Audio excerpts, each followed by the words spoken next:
What's up, guys? Welcome back to Feed the Beast Interactions. You might be wondering why we're in the Void World. Well, I'm about to mess with something that I know can be really dangerous and that I've never messed with before, so I figured let's just come to the Void World and do it. And then if something bad happens, at least we will be safe. So we need antimatter, and you get antimatter by striking life essence with lightning. It's fast and extremely destructive, and it will destroy everything in its path to the void. So we've given it a much easier path to the void, just in case things go wrong. So we'll put some life essence down. We won't stand on this, just in case.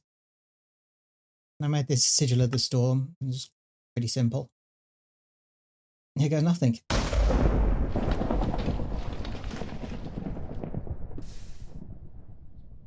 Oh.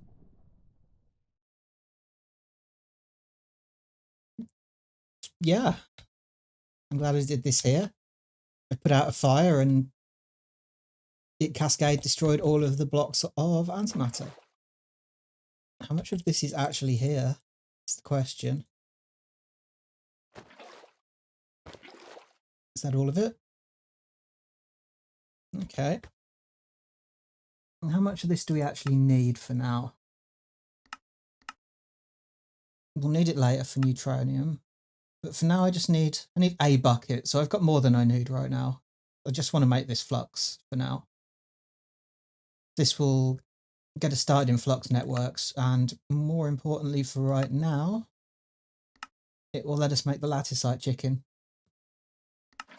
Put redstone over a mana diamond in a chemical bath, and then we put the flux crystal that we get for infinity dust and some platinum dust, as well as the liquid antimatter, in a mixer. And this should give us 24 flux.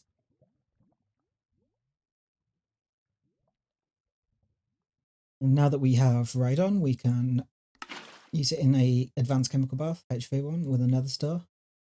This has actually been a really long craft. There is our improved nether star. Now, with our smart chicken, two energized polylattice isometric crystals that we've been saving ever since we got the quest reward for AE2 originally.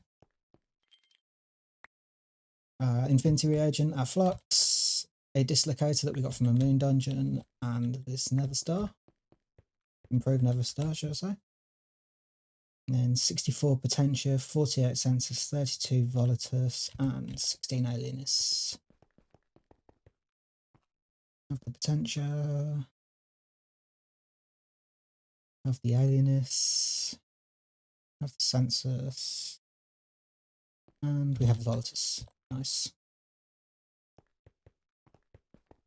And now we should be able to make our latticite chicken.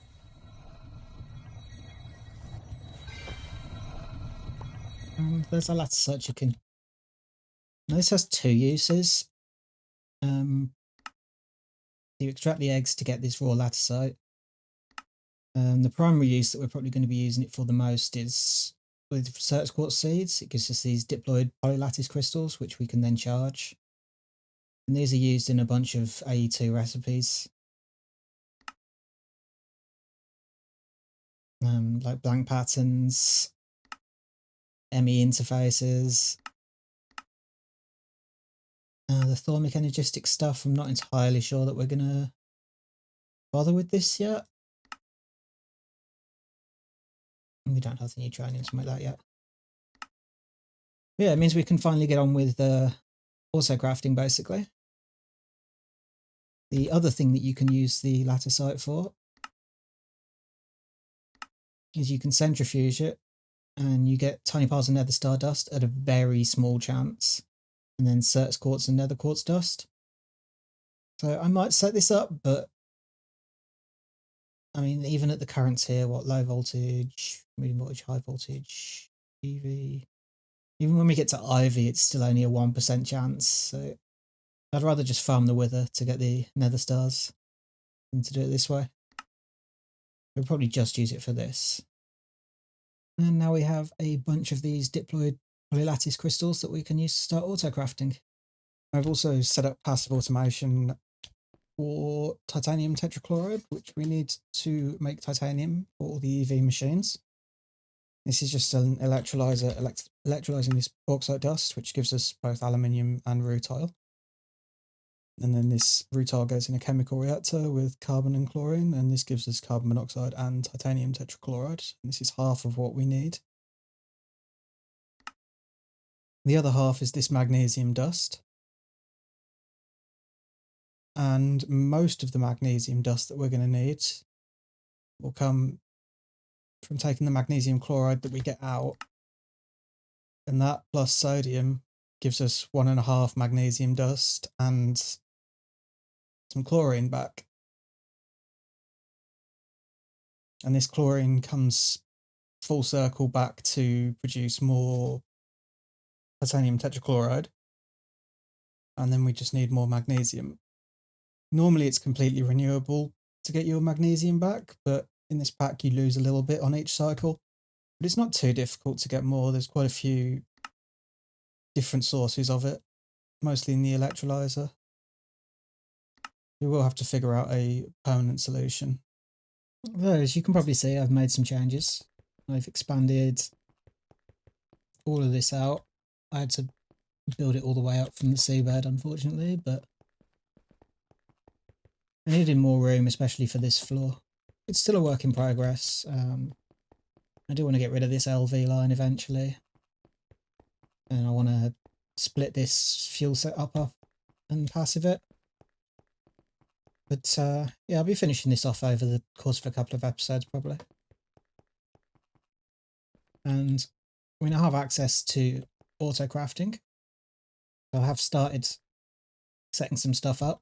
And the way that I'm probably going to do most of the on-demand crafting is I use a 4-volt CEF and then 4 machines to do the same job as much as possible.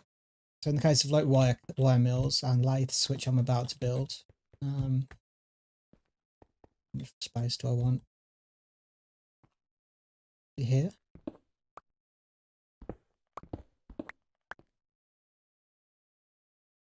So I put the interface in the ground, tell it to export upwards, chest on top of that, CF in front of the chest, again point it upwards. I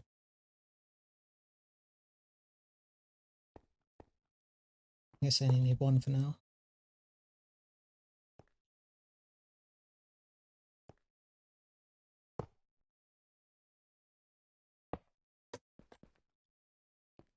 Because these don't have like multiple recipes or multiple circuits, it just makes it easier to push everything out the same way. You can just hit these with a screwdriver so that you can import and export through them, but I prefer just to turn them inwards. I find it's easier.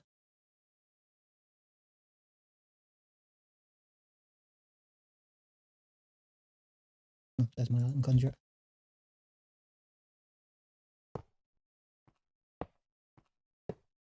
And we will export out of here on red, always active.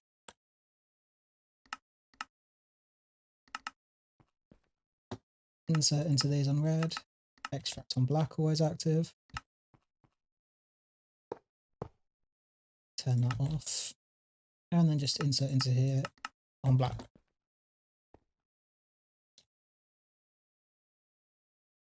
That's right. The spec coil on there.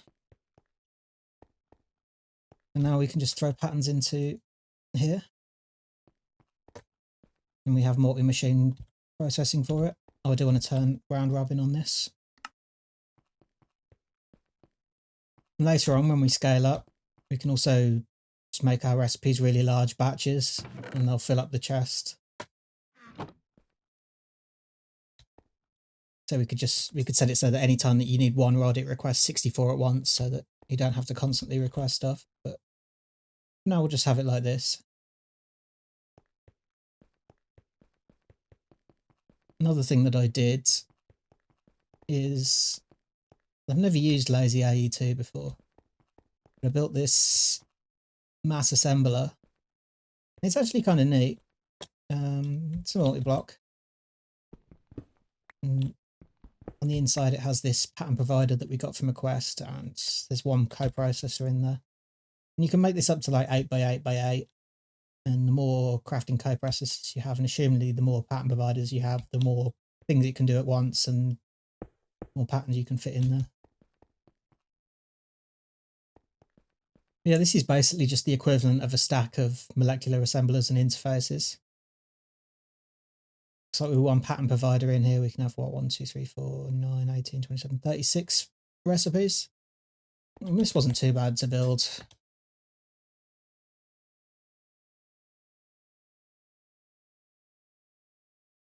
We just had to make this fluix steel, which is just electrical steel with this carbonic fluix compound. It's just redstone, gallium, silicon, fluix. It's all stuff we had already. I've made electrical steel before, just silicon and steel. It was mostly just a combination of things like that. Did have to make up the fluix logic unit and this central processing unit, which was just some micro crafting really. It's all stuff we already had. And the coprocessor uses this massively parallel processor, which we just need to make these resonating crystals. It's all pretty easy stuff. But yeah, it looks like you can just use this multi-block rather than having to deal with molecular assemblers in this pack. I don't think it takes any upgrades. Could be wrong. I think this is just so you can see what it's crafting. It looks like just building it bigger and adding coprocessors in makes it go faster. And I just built a tiny little crafting storage and coprocessor for now because we're not doing any complicated recipes. And what I'm working on first is just getting the basic GredTech components automated. At the moment we're doing our on-demand in high voltage, so I'm automating high voltage components just to make the machines easier to make. So we're going to need 4x copper wire, stainless steel rods, and gold cable. We can't make the gold cable and the magnetic steel rods yet. Can do is put one steel ingot in there, so that makes a steel rod. And then we do the same with the stainless steel. I actually got that wrong, I'll fix that in just a second.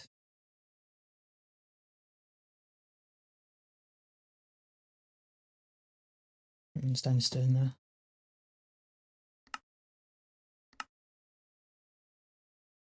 There's actually 2 rods. If we put that in there, yeah, there we go. And then we're going to need copper wire to copper cable.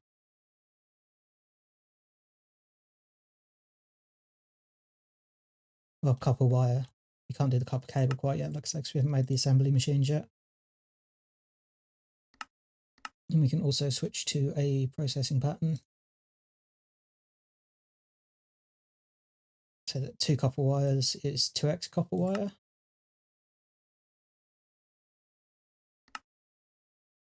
And then 2x copper wire is a 4x copper wire. And we put the copper ingots copper wire in there. Odds in here. And then these 2 in here. And now apart from coating the gold cable, we already have gold wire in there. We put it in there to test the system. And also magnetizing the steel rods. We now have everything to make motors. We should have everything apart from the cables automated now for the motors, but put some cables in there. We should just be able to request 15 of these now. And this is my first reasonably large autocraft.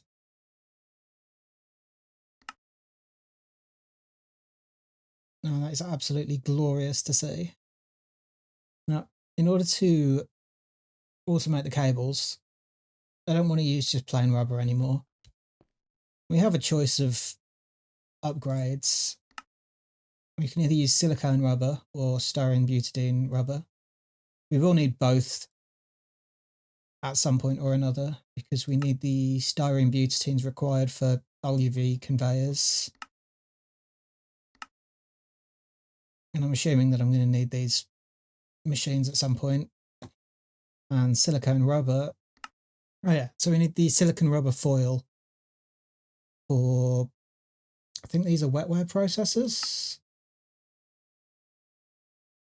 Yeah, UV circuits and LUV circuits. So we will need both of them. However, the silicone rubber, we just make, it's the same way as normal rubber with sulfur, but we need this polydimethyl siloxane dust, which is just hydrochloric acid, methanol, and silicone. This gives us half of our hydrochloric acid back, and some of this polydimethyl siloxane dust. Whereas if we wanted to go the styrene butadiene route, which we will do at some point, in order to make the raw styrene butadiene, we need both butadiene and styrene, obviously. Styrene comes from benzene and ethylene. Like, this is a more complicated chain, and this is going to require either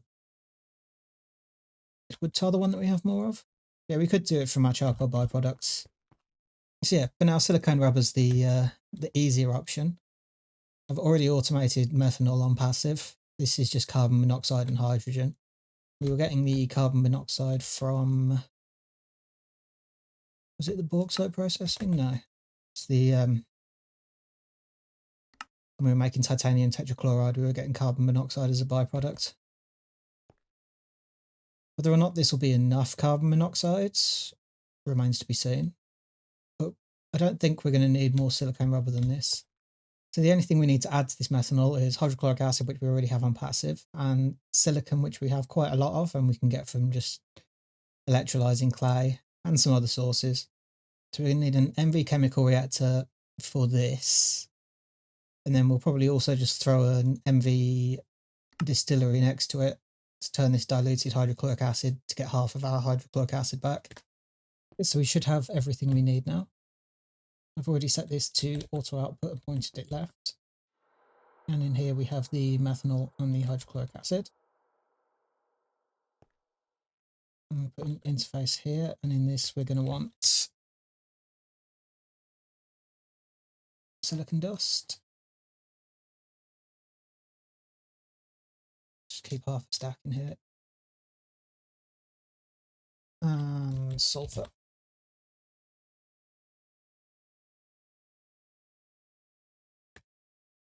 We'll do the same, just keep about half a stack in here. So what we'll do is we will take the fluid conduit.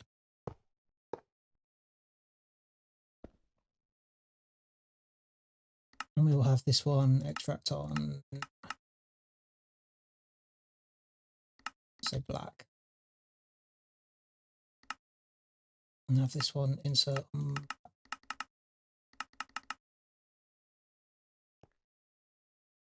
and then also have this one extract on red, and this one insert on red, and don't extract. Now this should fill up. Grab some item filters. Also, we'll put the ME level emitter here. Set this to silicone rubber. And 100 buckets. And then we can put the fluid conduit here. What are we extracting on? Black. Active signal. And then for the items,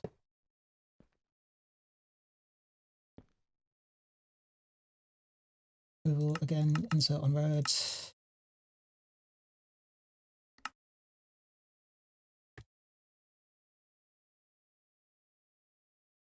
And put silicon dust in here. And then we will extract from here on brown. Actually, we're inserting there on red. I'll extract from here on red as well.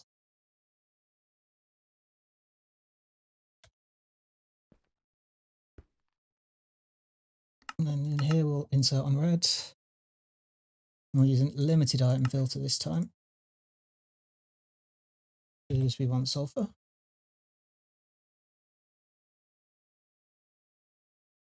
We can have a stack of sulfur. And then we're also going to want the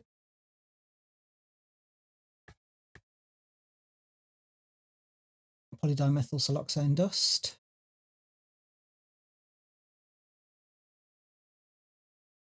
And we can keep a stack of that.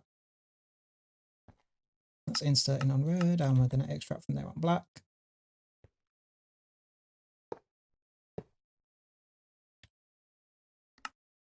This doesn't need to do anything with items. This is going to insert on black, extract on red, always active.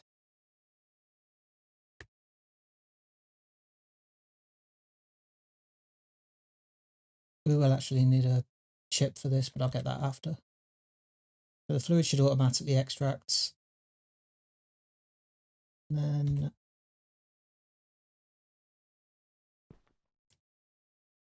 just extract. And then these are going here. I think we need 9 of these to make our first bucket. I'll just grab the filter for this.